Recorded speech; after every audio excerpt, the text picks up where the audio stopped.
अस्सलाम वालेकुम viewers, welcome to name centre. आज का नाम है निताशा। निताशा नाम की इंग्लिश में स्पेलिंग NITEASHA। निताशा नाम का शुमार लड़कियों के नामों में होता है। निताशा नाम की इब्तिदाई तारीख रूसी ज़ुबान से निकलती है।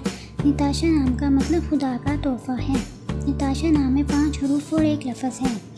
निताशा नाम के अफराद के लिए खुशकिस्मत नंबर 9 माना जाता है, जबकि बेहतरीन दिनों में मंगल और जुमेरात शामिल हैं।